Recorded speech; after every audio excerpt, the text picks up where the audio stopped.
Hello Internet, welcome back to our Fire series of playing Cataclysm, Dark Days Ahead. Of course, the greatest game of all time. And yeah, we're back. We built a charcoal kiln in the last episode, so we no longer need our home wrecker, which was really just for smashing... Oops, that's quarterstaff. Really just was for smashing boulders. You know what? I didn't even notice there was one right here. Although that's a large boulder, I don't think the home wrecker with 13 strength actually can surmount a heavy boulder. I think that they require much higher strength. I'm not 100%. It's been a while since I've had to smash boulders. What are you going to do? Our gear looks like it's in pretty good condition. At this point, again, we could move up into metal armors. We don't have a historic armor smith. I do think didn't we pick up the Japanese armor? No, we did not pick up a Japanese armor smithing book. I forget what that one's called. There's one with Japan in the name, right? And then there's another one that's like Swords of the Samurai, I think, are the two books. Yeah, we don't have like the high tier armor recipes probably, and that's perfectly fine. We don't necessarily need them. We do have Kevlar and the turnout gear and whatnot. If we wanted to upgrade, we would go to the Kevlar and just create like steel arm guards, because I don't think they require... I think steel arm guards are literally just steel arm guards. I don't think they require a recipe book. Could be wrong about that. Regardless, we're going to continue raising our fabrication because that's what we're going to need for... we really should source more wood. Let's head out and source a bunch of wood. I don't love the idea of just having... Well, can you butcher logs? Cut up log. 39 splintered wood. Something tells me that 39 splintered wood from a log is not nearly the proper ratio. Because I think butchering a stick gets you more splintered... Or plank gets you more splintered wood than that. I could be wrong about that. Somebody might want to look at their volume ratios there, just to see how much you actually get. Yeah, so we don't want to be butchering... Well, I mean, we already smashed the benches here. I was going to say we could smash all the benches. We've already done that. Why don't we just head out and, like, hit the nearby houses and see what all we can salvage. You know, we'll pick up some electronics parts, some wood. We'll haul all that back to base. Okay, nice open door. Oh, I dropped it. Well, now we're going to be smashing with the quarterstaff. Not really a big deal, given that we're about to upgrade to new weapons anyway. Oh, that's mighty loud in my ears. Okay, smash, smash, smash. Carry all this. Looks like the zombies did... Sproglodyte. Oh, that's the one child zombie? No? Oh, you are in the house. Okay, stop hauling. We'll go deal... No, stop hauling. We'll go murder this kid. Where'd you go, bud? Where did he... Oh my god, where'd you go? Ah, he's back. Okay. You got me. You spooked me. Nothing. Copper wire's pretty great, though. Nothing else. What do you got? What is this? Tubing and ram. I mean, I don't think I need either of them, really. Ultimately. Let's go ahead. Oh, you know, we could also put metal doors on our base. We never did do that. It's like, I figured we would be moving on soon. Is it even worth it? Like, is it even worth building up a base when you don't have wander spawns on? I'm really waiting for the day when wander spawns kind of get fixed a little bit, and having, you know, zombies kind of migrate is a little bit easier and a little bit less of a broken experience, because like that's what is really missing, I think, from the static base builders. Like, the only reason I'm not really incentivized to stay in place is because, you know, most of the loot density is elsewhere. There's nothing fun to do when you're in a base and you've cleared out the nearby area. And so it's like, why would I build a bunch of traps, and why would I reinforce my doors when nothing ever comes to bother me, you know? And yeah, I would really like if that was a little bit more of a thing. I mean, there are so many things. People have so many ideas about Cataclysm, right? It's like, for every person listening to this, you probably have like 10 different ideas minimally of stuff that you would like to see added to the game. So it's like kind of all over the place, you know? Why? I'm a little confused why I couldn't pick up. I must have picked up the wrong thing. Go ahead and pull out the items we don't want, which would be just the spy knob, but we'll take a door hinge with us. We got a little bit of wood here. Go ahead and pop over, grab this while we go by. I guess we could harvest even more. If we're going to be here for any length of time yet, we might as well. Doesn't hurt anything. Go ahead and haul all this. Nice, easy wood collection. Last episode we talked about an issue. We can ignore those. Although, why are you a listener already? Well, they're on the fastest evolution track, so it doesn't make... It's not too much of an issue that there's a listener. I'm wary we had what we thought might have been a time jump in the last episode with our kiln. So I'm very wary of seeing monster evolutions. I'm afraid they're going to jump all of a sudden to very high evolutions because we're not really in a position yet where we can handle a lot of those evolutions. We don't have the best armor in the world. I normally would hit steel before we really got into a lot of high tier zombie upgrades. And then in addition to that, we really don't have the firearms that I normally would have. Actually, somebody commented about an AR-15. And it's the Stanag mag, so presumably it uses 5.56 as well as 223. I think they're interchangeable. I'm not 100% on guns. I don't know guns. What's an American 180? 22. It says right there. Right next to the name, you dummy. I wouldn't hate carrying around the AR-15. It's a little bulky. Been carrying around this shotgun. Shotgun's like guaranteed damage real up close and everything. Pretty, I guess it's for roleplay reasons. Like, I think of all the guns we have, the shotgun is pretty point and click compared to a lot of the other things we have. Like, if you handed me an AR-15 right now, I'd put it on the table and step away because I don't want to shoot myself in the face with it. I don't know how to work an AR-15, but you hand me a shotgun, which is presumably just a regular old, I think it's a tube. It's one of those that you put in the tube. It's not like a one-shot feed thing. 7 rounds of shot, like a tube magazine, I think is what they're called. I would know how to manage this thing. Maybe, maybe not. Maybe I just sounded like an idiot and I don't know what I'm talking about. Anyway, let's continue reading. Oh, yeah, talked about some work issues in the last episode. I don't know if I talked about this yet. I saw a girl that I went to high school with that I had a little bit of a crush on back in the day. She, I don't want to tell you her name. I need to make up a name for her. Call her Cassie. I like that name. That's a good name. I think Cassie was one of the Animorph people when I read those kids. I read those when I was a kid. I think Cassie was one of them. Anyway, Cassie is what I'm going to call her. There was this girl I went to high school with. I didn't really know her at all. She just was one of the, weird kids. And so was I, just so you don't think I'm bad-mouthing and being a jerk. Like, I was a weirdo, and everybody knew it, and I hung out with all the weirdos because... solidarity, brother, or something. Oh, let's forgot to do this. Let's pull this out and refill our kiln with logs, like a proper amount of logs this time. Let's use advanced inventory for this. Nope. From there to here. Give me all those. Give me all the logs.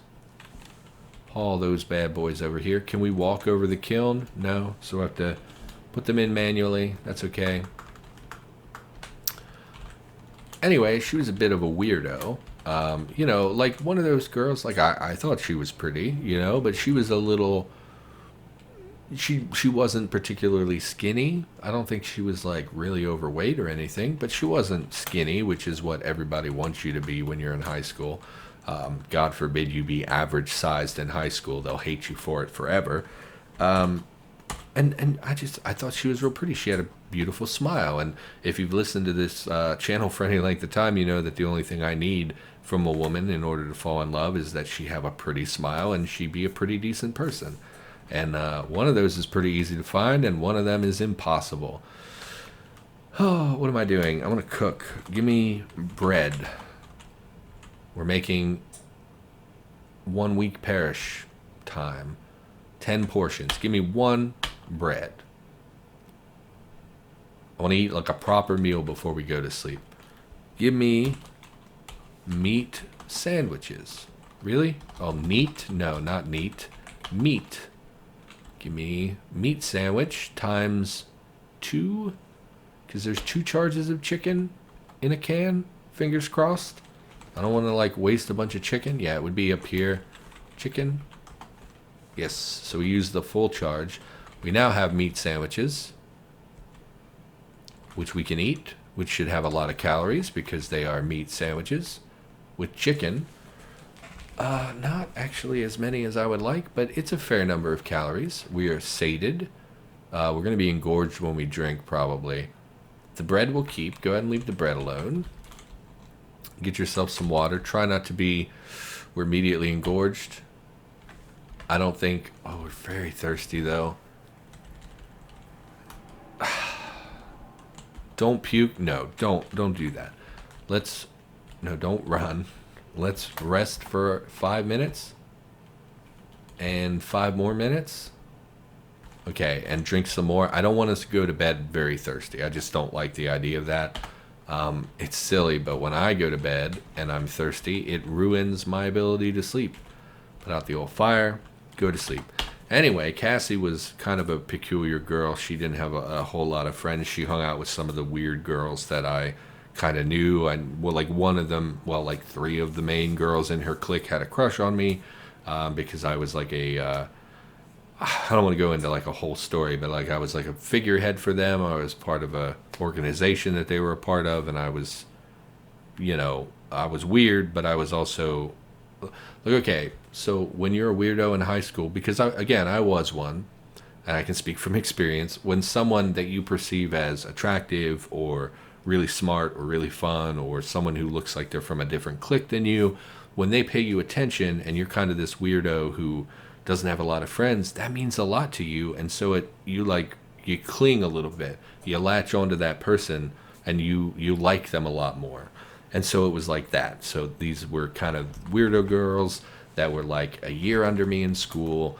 And because I was in this organization with them and I was like a nice guy to them, I think that over incentivized them to like me because they all liked me and all had crushes on me. And I had never really experienced that before because most people didn't like me very much.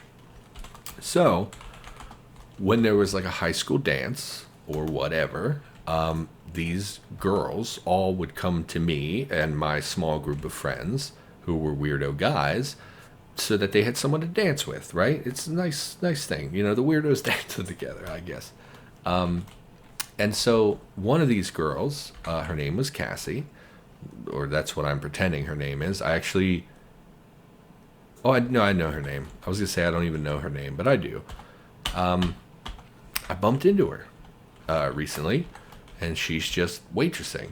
And she recognized me immediately. Took me a minute. She looks a little bit different. She's lost some weight. She looks pretty good. Still has that beautiful smile. Are we out of water, really?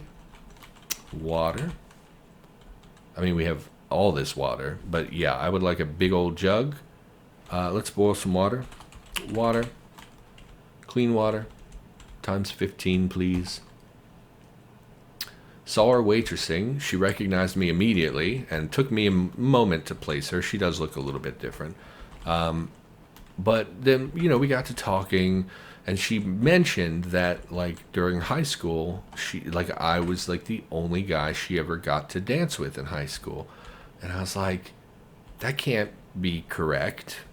She was pretty. I didn't think she was ugly, and she wasn't, like, off-putting. Like, some girls who are weirdo girls deserve to be weirdo girls. Like, they really alienate other people, and they're mean to other people, or they have a particular thing, like, maybe they're the fire starter, and you're like, Jesus, stay away. What is wrong with you? Like, those people tend to not have the best of friends. She was like a nice, likable girl, again, whose like only fault that I knew of was that she wasn't the skinny cheerleader type.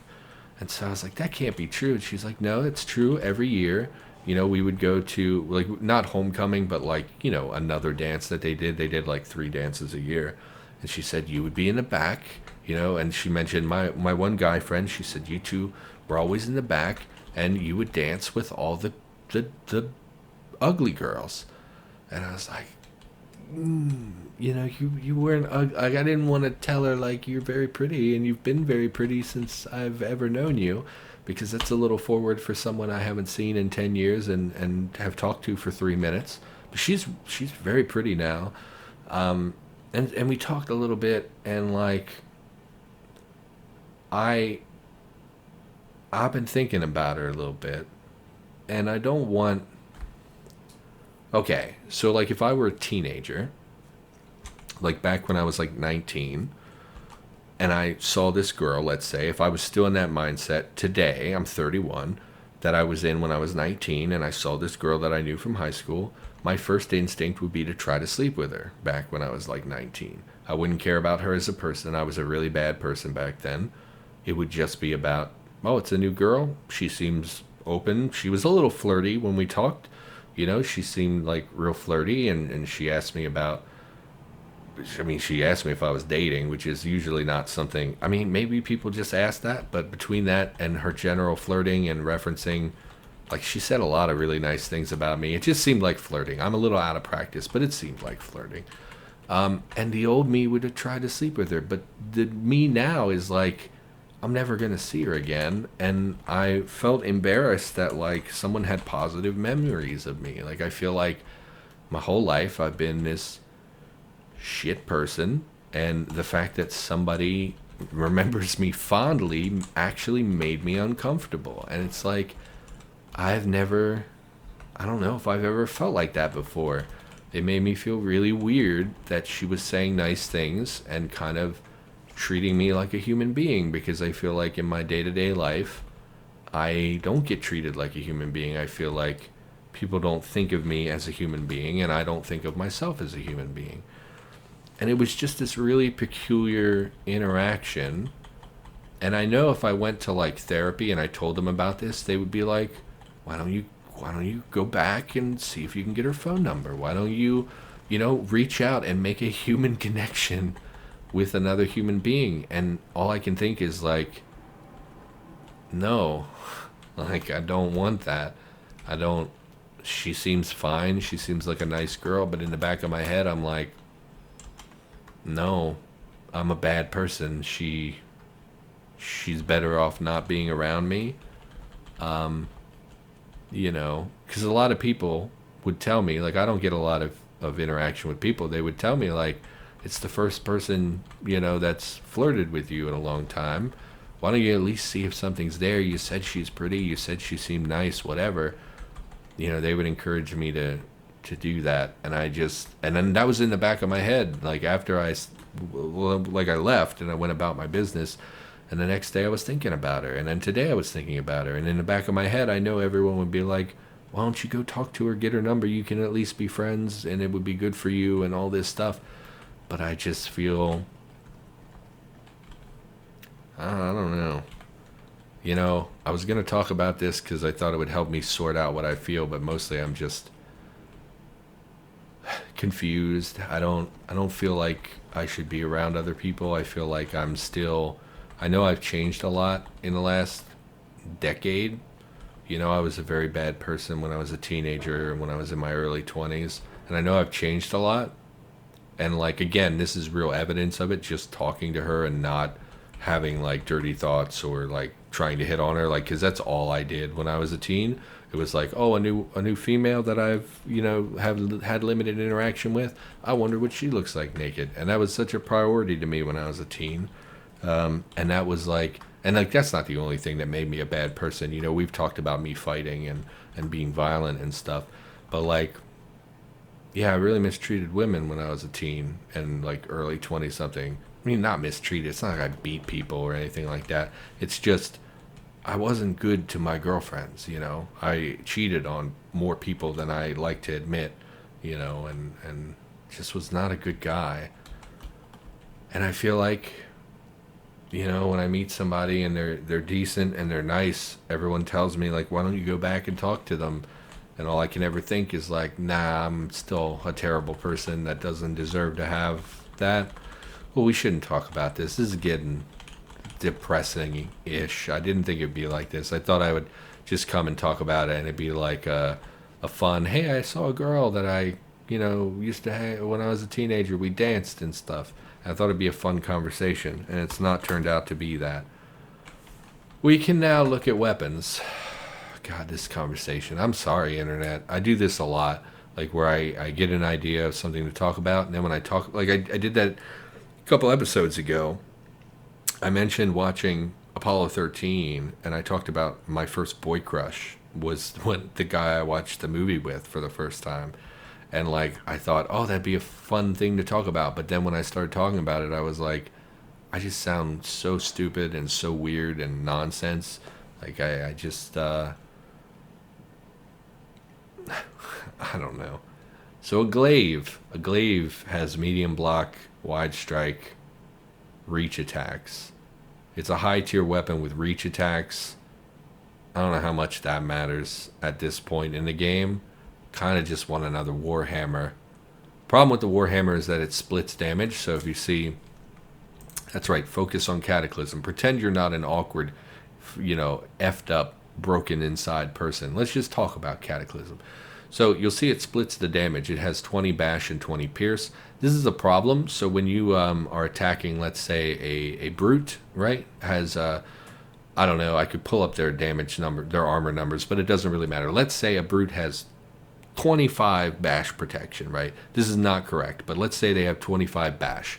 Using the Warhammer, it only has 20 bash, but it has to beat that armor. So it would be negated by that armor, or however that works. It would not break over that cap. Whereas if we pull up something like Warflail has 40 bash, so it does overcome the 25 armor.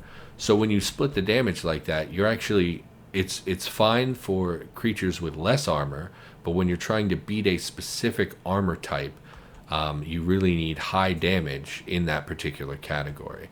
And so something like a Warflail is much better for that than the Warhammer. Now the Warhammer is better because of its abilities, but it does split the damage, which can become an issue.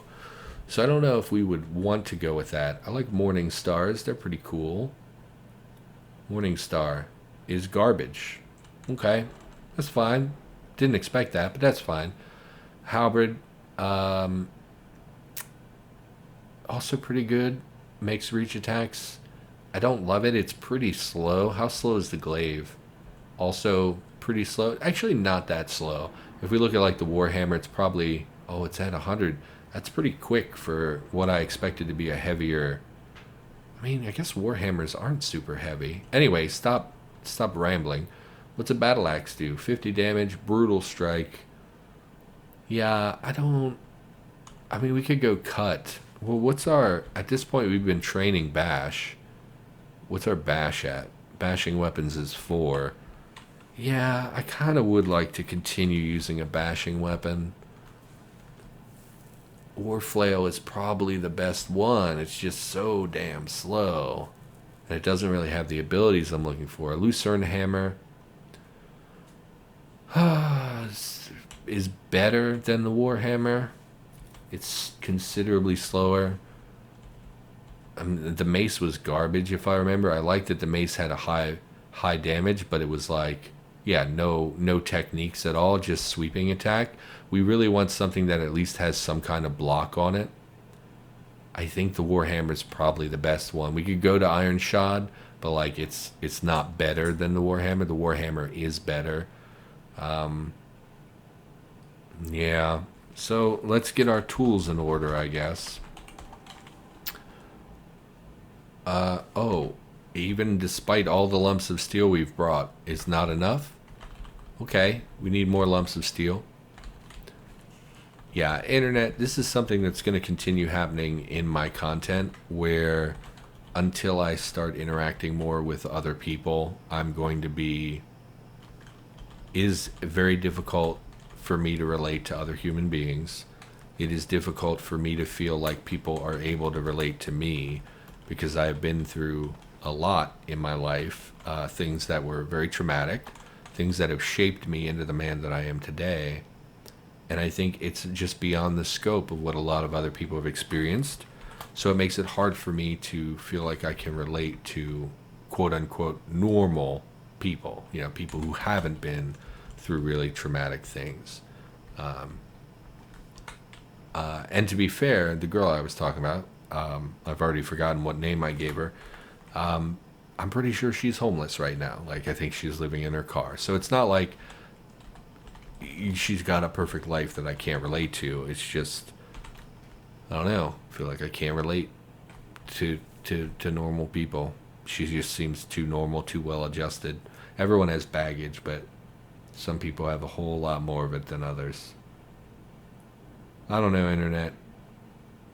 I don't know. If I had the answer, I'd be living a better life. This got dark fast. Maybe I shouldn't continue recording. Maybe I should take a break. Again, I have all week to kind of record. I don't really have anything else going on. So either way, I think that's going to do it for this episode. In the near future, we'll get our forging equipment squared away, and we'll look into... Actually, at this point, did we get the unlocked steel arm guards? No, they do require a recipe book. I did not realize that. I thought that those were literally like steel that you've crafted yourself that would be pretty straightforward and easily craftable. But I guess, you would line it probably with leather and stuff that would maybe make that a little bit more complicated than an auto-learn recipe. Either way, that's going to do it for this episode. So for now, thank you for watching. Sorry that I went off the way that I did in that direction. We'll try to be better at commentary in the future. I, of course, will be back with more Cataclysm content in the near future, and I'll see you next time.